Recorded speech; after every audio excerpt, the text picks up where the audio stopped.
Hola, buenas noches. Mi nombre es Susana Juárez y me presento, soy su facilitadora. Les doy la más cordial bienvenida al módulo 4, Textos y Visiones del Mundo. En esta ocasión les grabaré esta sesión síncrona porque tuvimos problemas de conectividad. Entonces espero que puedan apreciar mi pantalla y voy a explicarles algunos elementos para realizar las tareas síncronas de esta sesión. Bien. Lo primero que voy a hacer es irnos a nuestro campus y vamos a ver las actividades a realizar esta semana 1 del 30 de enero al 5 de febrero. Es importante que revisen el contenido extenso. Esto es, se ubica aquí, que es darle clic a cada uno de estos recursos, o bien se encuentra al final donde tenemos, después de la semana 4, contenido extenso. Entonces le damos clic y abrimos el recurso, que es unidad 1. Entonces dejamos que se descargue y este material nos va a ayudar a entender los principales conceptos para realizar nuestras actividades. Entonces les preparé una presentación, que es esta que tienen en pantalla, en la que compilo los dos grandes temas, que son dos géneros literarios, la narrativa y la lírica. Vamos a explicar paso a paso las actividades que hay que realizar. La narrativa es un género literario que se refiere a contar historias. Existen muchos géneros dentro de la narrativa, como el cuento, la novela, la crónica, los relatos breves. Todo aquello que nos indique que nos están contando algo entra dentro del género narrativo. Bien, vamos a ver qué vamos a leer, qué cuento vamos a leer. Se trata uno de Edgar Allan Poe. Entonces, aquí les copié las indicaciones que vienen en la actividad. Es importante que para la realización de sus actividades copien y peguen las indicaciones para que no se les pase ninguna, porque a veces, como vienen desglosadas varias preguntas, a veces se nos puede olvidar alguna de ellas. Entonces es muy importante que leamos el cuento Retrato Oval, pero antes yo les recomiendo que revisen este contenido extenso que se está descargando, en el que ustedes pueden ver todos los temas que es este contenido extenso.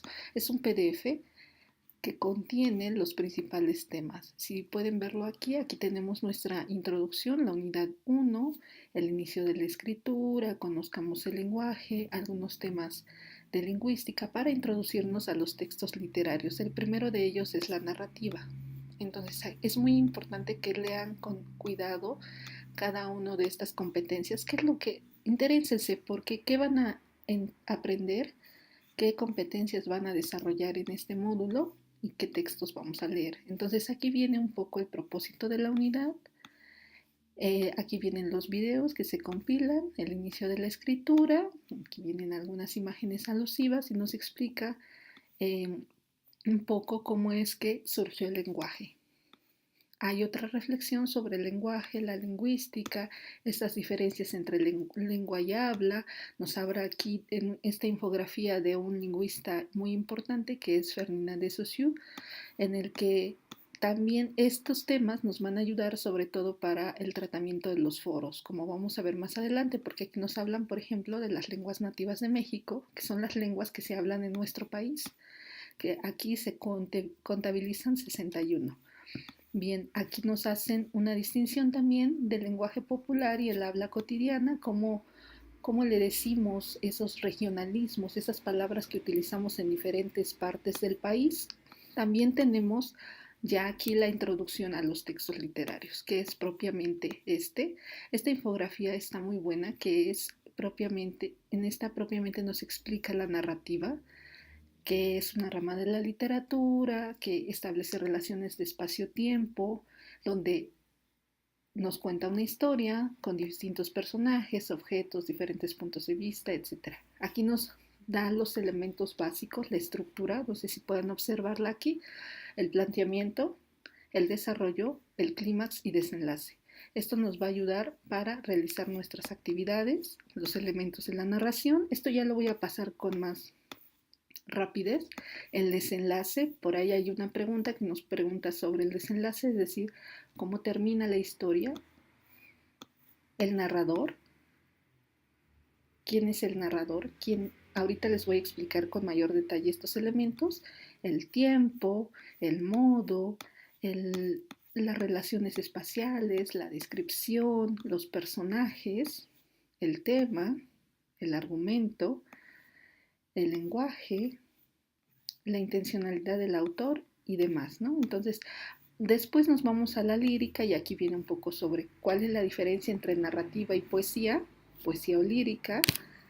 Es lo mismo, son sinónimos. Aquí nos dice qué características tienen esos poemas, cómo están distribuidos los poemas en verso, que tienen estrofas, qué es el sujeto y objeto lírico.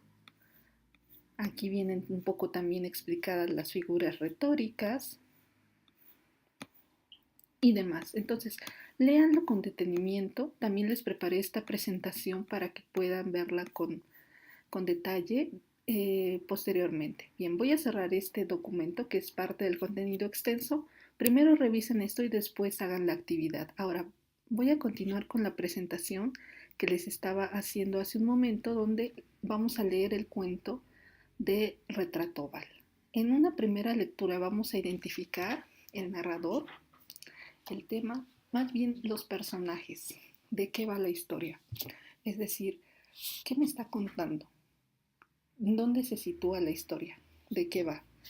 En una segunda o tercera lectura vamos a dar cuenta de los demás elementos del cuento, como son narrador, tema, argumento, personajes, desenlace, intención del autor, etc. Entonces, vamos a ir paso por paso. Dentro del contenido extenso esto viene también explicado, pero quisiera detenerme en decirles las diferencias entre narrador y escritor. Bien, tenemos aquí que el narrador es la voz que narra y describe uno o varios hechos. Cuando nos cuentan la historia, esa persona que nos está contando la historia dentro del relato es el narrador, no es el escritor. No es Edgar Allan Poe, no es Benedetti, no es Juan Rulfo, no es Juan José Arreola, no es José Emilio Pacheco. No son esos los narradores, son los escritores. El escritor es quien inventa el narrador. Es el que nos da el punto de vista. Aquí les pongo: el narrador puede tener el mismo nombre del autor, sin embargo son distintos. Es una voz ficticia. Eso tiene que quedar muy claro. Existen diferentes tipos de narradores. Este es el narrador omnisciente, el que está en tercera persona. ¿Cuáles son las características de este tipo de narrador? Pues que lo sabe todo. Tiene total conocimiento de los hechos. Sabe lo que piensan, lo que sienten, sabe sus sentimientos, sabe cómo se va a desenvolver la historia y cuál va a ser el final. Se adelanta a todo y por eso nos hace guiños a veces. Entonces, en este pequeño fragmento, que no sé si pueden apreciar, vamos a descubrir cómo nos cuenta la historia. Dice: es un fragmento de Juegos de la Edad Tardía. La mañana del 4 de octubre, Gregorio Olías se levantó más temprano de lo habitual. Había pasado una noche confusa y hacia el amanecer creyó soñar que un mensajero con antorcha se asomaba a la puerta para anunciarle que el día de la desgracia había llegado al fin. Y ahí está. ¿Cómo sabemos que es un narrador omnisciente? Porque sabe todo de Gregorio Olías. Sabe que se levantó más temprano de lo habitual. Sabe lo que soñó. Entonces es un narrador que no participa dentro de la historia, sino que está como fuera de la historia y nos está contando qué está pasando dentro de ella. Ese es el narrador omnisciente en tercera persona. El siguiente narrador es el narrador protagonista, que está dentro de la historia y manifiesta su propio pensamiento y sentir, pero no conoce a los otros personajes. Cuenta su propia historia y lo podemos identificar ¿por qué? A través de monólogos interiores, donde nos habla de su caos que hay en su conciencia, de sus pensamientos, de sus sensaciones. Este, por ejemplo, es un fragmento, no sé si alcanzan a apreciarlo, lo voy a dar más zoom. Este es un fragmento de Edgar Allan Poe, de otro cuento que se llama El pozo y el péndulo. En rojo están señaladas las acciones que delatan que se trata de un narrador personaje. Sentía náuseas de muerte, después de tan larga agonía, y cuando por fin me desataron y me permitieron sentarme, comprendí que mis sentidos me abandonaban. Ahí está hablando de su testimonio. Todavía no sabemos qué es el personaje principal. La atroz sentencia de muerte fue el último sonido reconocible que registraron mis oídos. Después el murmullo de las voces de los inquisidores pareció fundirse en un soñoliento zumbido indeterminado, que trajo a mi mente la idea de revolución, tal vez porque imaginativamente lo confundía con el ronroneo de una rueda de molino. Esto duró muy poco, pues de pronto cesé de oír. Ansiaba abrir los ojos, pero no me atrevía porque me espantaba esa primera mirada a los objetos que me rodeaban. No es que temiera contemplar cosas horribles, pero me horrorizaba la posibilidad de que no hubiese nada que ver. Por fin, lleno de atroz angustia, mi corazón, abrí de golpe los ojos y mis peores suposiciones se confirmaron. Tendríamos que leer el final del cuento para saber que el personaje es el protagonista de la historia y nos está contando lo que está sintiendo, lo que está pensando dentro de la historia. Ese es el narrador protagonista en primera persona. Bien, el siguiente narrador, hay varios tipos de narradores, solo les voy a comentar de estos tres: el omnisciente, el personaje y el narrador testigo. El narrador testigo narra a partir de lo que observa, como su nombre lo dice, es testigo presencial, es una especie de confidente o espía o informador o delator. Cuenta desde adentro de la historia. Por ejemplo, en este fragmento de Carmen dice: prometí cumplir su encargo, volví a verlo al día siguiente y pasé una parte de la jornada con él. Fue de su propia boca como supe las tristes aventuras que van a leerse. Entonces aquí nos está diciendo que va al lado del protagonista y que el protagonista le está contando sus aventuras o sus desventuras. Ese es el narrador testigo. Hasta aquí los tipos de narradores. Ahora ustedes, después de la lectura del cuento, van a identificar qué tipo de narradores. Lo siguiente que nos preguntan es el tema del cuento. ¿Qué es eso del tema? El tema es la idea general que se extrae después de la lectura. No es la moraleja en sí, porque no todos los cuentos tienen moraleja, más bien son las fábulas las que nos dejan una enseñanza. Los cuentos nos hablan de un tema muy general. En la literatura se tratan diferentes temas, que son aquellas preocupaciones o intereses del autor, del escritor, y que se plasman dentro de una historia. Por ejemplo, nos pueden hablar el gran tema de la tristeza o la huida o el abandono o el honor, la familia, los celos, por ejemplo, o las pasiones o los deseos, las emociones como el amor prohibido, el amor cortés, el amor imposible, el amor platónico, etcétera. Entonces aquí hay una gran lista de temas, por ejemplo, los celos, la justicia, la injusticia. Es muy breve y un cuento puede tener varios temas. Entonces, léanlo y como qué tema pueden extraer después del cuento o qué temas cruzan el cuento. Lo siguiente que tienen que encontrar es el argumento, que es muy diferente a la trama. El argumento son las acciones que realizan los personajes en el desarrollo de la historia. Una vez que ya leí, tengo que ordenar esas acciones, a ver qué fue lo que leí, qué pasó primero y qué pasó después, en orden cronológico, de qué va para contarte qué va la historia. Es la historia de, por ejemplo, una niña que va a visitar a su abuelita y en el bosque se encuentra un lobo y el lobo la engaña y al final se la come, pero un leñador la salva, por ejemplo. Entonces ahí tenemos una serie de acciones que nos cuentan una historia. Y fíjense bien que son las acciones principales. Es un poco como lo que encontramos cuando vamos al cine y leemos la sinopsis, que es el argumento central. Esta película trata de esto. Eso es el argumento. La trama es otra cosa, pero no voy a explicarlo con detalle porque si no los voy a confundir y solo nos preguntan aquí por el argumento. Bien, después tenemos que identificar a los personajes del cuento. Ahora, es importante que sepan que los personajes del cuento, de la novela o del relato son actores, también son invenciones del autor. Aunque se parezcan mucho a personajes de la vida real, están basados en ellos, pero no son reales. Todo es una obra ficticia. Eso hay que tenerlo muy en cuenta. Aquí tenemos algunos tipos de personajes que se caracterizan, que los caracterizan los escritores, porque, por ejemplo, son realizados o son creados por convenciones o tipos sociales. Siempre hay, por ejemplo, un pícaro, un caballero, una dama, un héroe, o son prototípicos de la naturaleza humana. Siempre hay como el macho, el celoso, la mujer sumisa. A lo mejor en algunos cuentos eso quieren retratar. Ese personaje está caracterizando al macho, por ejemplo, o al valiente, o al intrépido, no sé. Otro tipo de personajes son los históricos, sobre todo en las novelas históricas, que nos cuentan una historia paralela de la vida de estos personajes históricos, como pueden ser Zapata, Hidalgo, Juárez, Porfirio Díaz, etc. Entonces, esos los encontramos sobre todo en novelas históricas. Existen también los personajes mitológicos que, como su nombre lo dice, son mitos, los encontramos en mitos fundacionales, sobre todo de los mexicas o de la mitología griega, cómo están representados los dioses, cómo está representado Apolo, Zeus, Quetzalcóatl, Huitzilopochtli. Estos los encontramos en leyendas o en mitos. Otro tipo de personajes son los alegóricos, es decir, aquellos que representan abstracciones más grandes.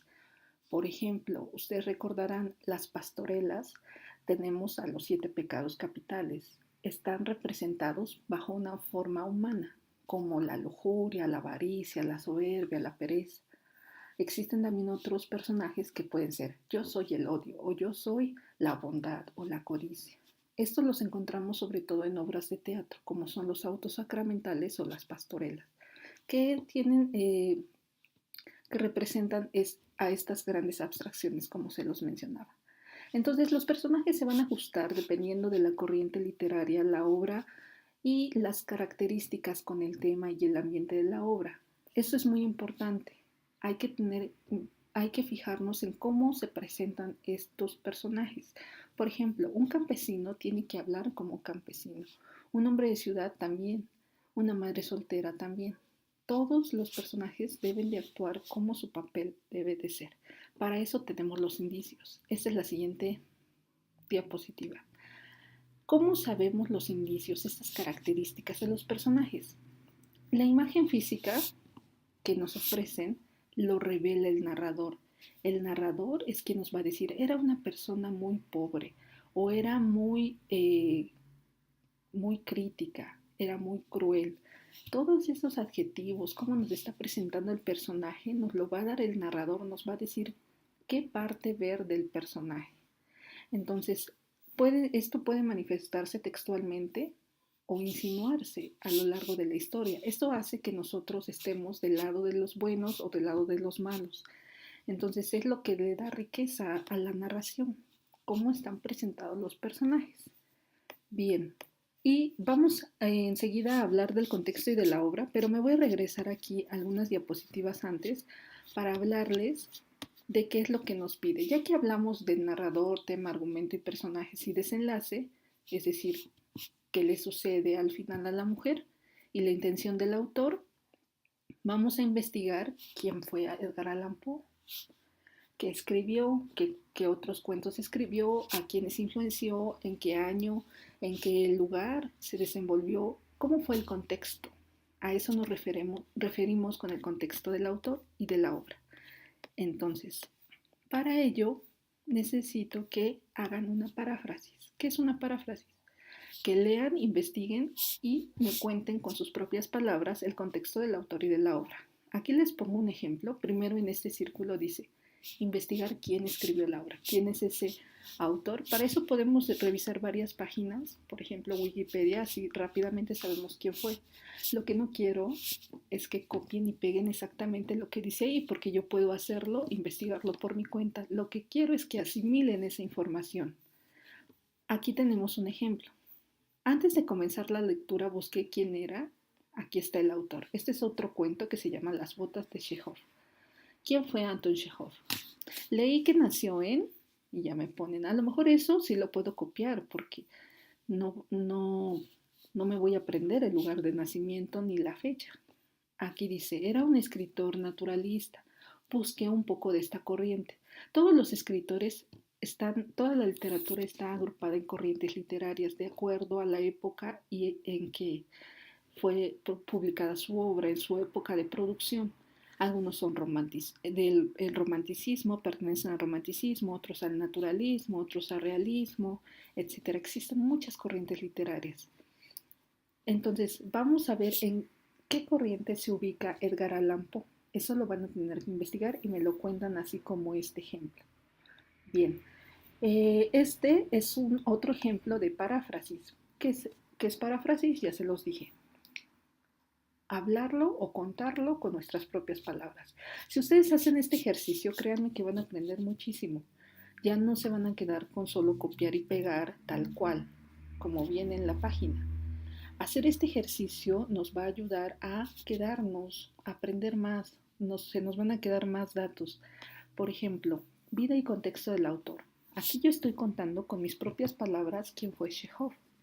Chekhov era hijo de un tendero y su abuelo había sido siervo, pero compró su libertad, entonces la tienda quebró y la familia empezó a tener dificultades económicas, tuvieron que huir, establecerse en Moscú para evadir a la autoridad.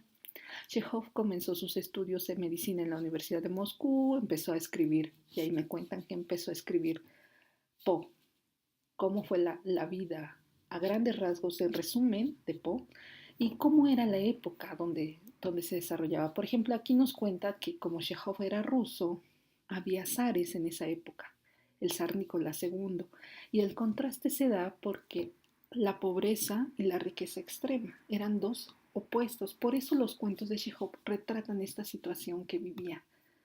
Y le tocó todo esto, ¿no? La reforma agraria, la abolición de la servidumbre, etc. Ustedes van a añadir también a qué autores influenció Edgar Allan Poe y otros cuentos, mencionar algunos otros cuentos. Bien, por último, para esta actividad vamos a hacer una reflexión de la adaptación de la obra. Ustedes habrán visto que muchas obras literarias o muchas novelas, muchos cuentos son llevados al cine. Vamos a ver si se respeta la historia, la trama, los personajes, qué es lo que cambia. Van a hablarme sobre las similitudes y diferencias entre el cuento y lo que está aquí en el cortometraje que les pone en el link de YouTube. Hagan esas similitudes y diferencias y un breve comentario de reflexión si les gustó o no. Hasta aquí llegamos a la actividad 1, narrativa. La siguiente actividad tiene que ver con la lírica. Ya hablamos que la lírica se trata de la poesía. La poesía se lee y se analiza de diferente forma que un cuento o que una novela. Vamos a ver cómo se analiza. Tiene algunas características compartidas, pero vamos a ver qué nos pide la actividad. Entonces aquí nos dice leer primero los dos poemas. Uno es Algo sobre la muerte del mayor Sabines y el segundo es Coplas a la muerte de mi padre de Jorge Manrique. Pero antes de eso ya les dije, tienen que revisar el contenido extenso para ver qué es esto de la lírica, qué es la poesía, qué es esta manifestación, de dónde surge, por qué se dice que los cantos o que estas expresiones populares son poesía, cómo es que están construidos los versos, las estrofas. Todo eso tienen que revisarlo primero antes de acercarse a esto, porque les va a dar muchos elementos para realizar esta actividad. Vamos a ver primero sujeto y objeto lírico. Entonces, a diferencia de la narración, no tenemos narrador en la poesía, tenemos un yo lírico. El sujeto es un yo lírico. Ya les di esa primera respuesta a su actividad. Este yo lírico no es hombre, no es mujer, no es niño, es un yo lírico, es una construcción del poeta. Es lo mismo, ocurre lo mismo que en la narrativa. El autor del poema no es, sí es Sabines, es el escritor, pero el Sabines crea un yo lírico. Como en este caso dice, al leer un poema escrito por Sor Juana Inés de la Cruz sobre amor y desamor, no se debe creer que son los sentimientos de la poetisa, sino que Sor Juana crea un yo lírico que siente amor o que siente desamor. Entonces es la voz que habla, que canta sus penas, que alaba a alguien, que está contando algo. No necesariamente tiene que ser una historia. Ese es el sujeto lírico. Es diferente del autor. Entonces aquí les pongo una flechita que el sujeto es el yo lírico y que habla de un objeto lírico. Está contando algo. Habla sobre el amor, habla a los enamorados, habla a la muerte, habla a otra persona. ¿A quién está cantando? Ese es el objeto lírico. Entonces, esa es la primera parte.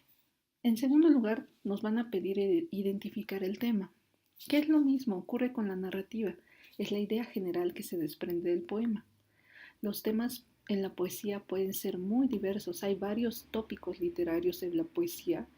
Por ejemplo, el carpe diem, que a lo mejor lo han escuchado, que es disfruta el día, o aquellos tiempos en los que se rememora la nostalgia, que siempre el pasado fue mejor, la vejez, la infancia, la guerra, el amor, el desamor, el olvido, etc.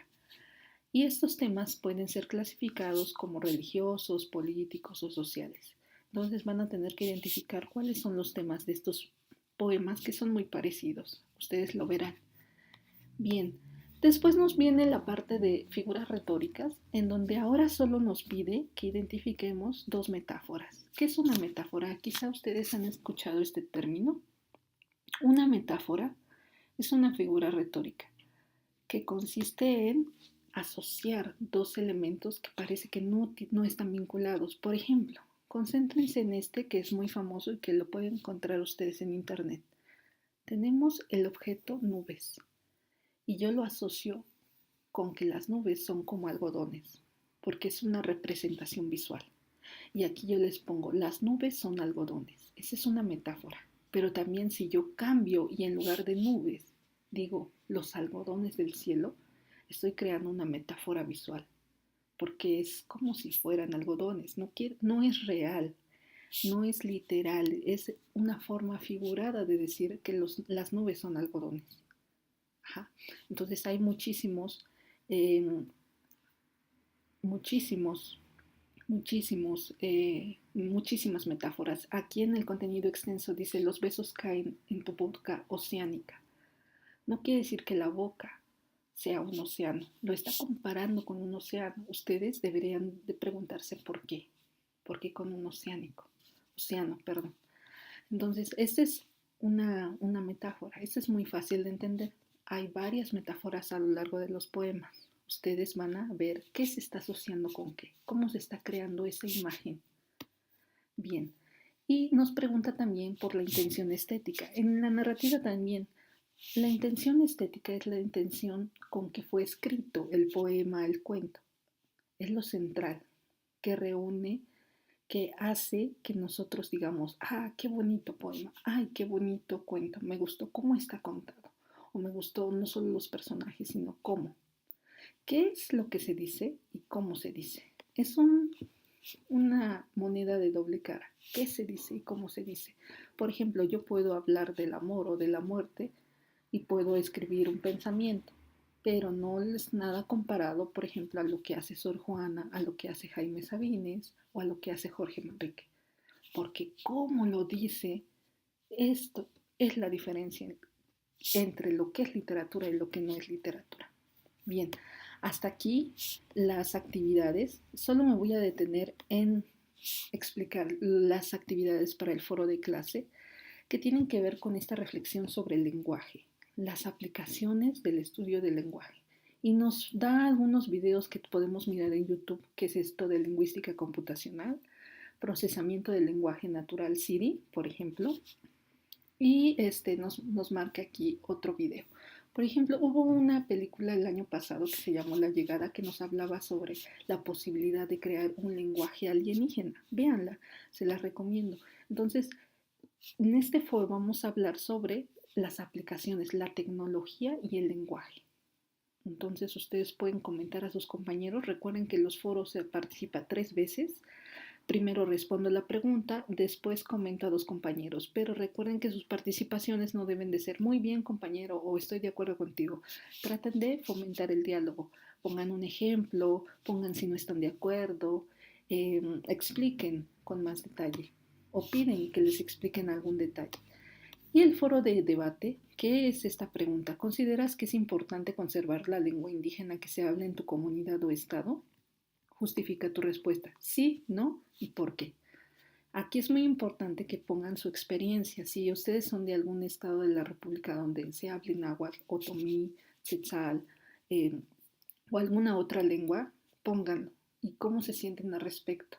Por ejemplo, es muy común que nosotros demeritemos nuestras lenguas indígenas y les digamos dialectos. No son dialectos, son lenguas.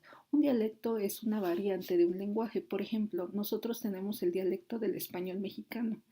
En España es el dialecto español o castizo. En Colombia es el dialecto español colombiano. En Argentina es el español argentino. Esos son dialectos, variantes de una lengua. Una lengua tiene por en sí misma su gramática y sus hablantes. Entonces, aquí pueden hablar todo lo que quieran sobre la riqueza cultural, la riqueza lingüística y sobre todo me interesa saber qué es lo que se habla en sus estados y si ustedes conocen a alguien que hable lenguas indígenas. Entonces, hasta aquí son las actividades. Me voy a pasar aquí a esto, a las actividades. Recuerden que cuando ustedes ven un recurso, aquí le voy a dar doble clic, se pone una palomita de que ya han visitado ese recurso. No sé si pueden verlo aquí. Por ejemplo, este ya lo abrí y se pone una palomita. Esto al final tiene un porcentaje en su calificación, entonces revísenlos, denle clic a cada uno de ellos para que los ayuden a realizar sus actividades. Bien, entonces no me queda más por mi parte. Voy a concluir esta sesión síncrona. Entonces, no sé si haya alguna pregunta. Si haya alguna pregunta o alguna duda, puedo contestar sus dudas en el foro general, en el foro de dudas académicas. Recuerden que aquí tenemos los foros, déjenme ver dónde están. Al final, aquí está el foro social, donde ustedes pueden convivir, comunicarse, resolver dudas entre ustedes. El foro de dudas académicas, que es el en el que podemos estar la comunicación entre nosotros. Y el foro de dudas técnicas. Entonces, por mi parte es todo. Espero que este video tutorial les ayude a realizar con éxito las actividades de la semana 1 y espero que disfruten mucho las lecturas. Gracias y hasta luego.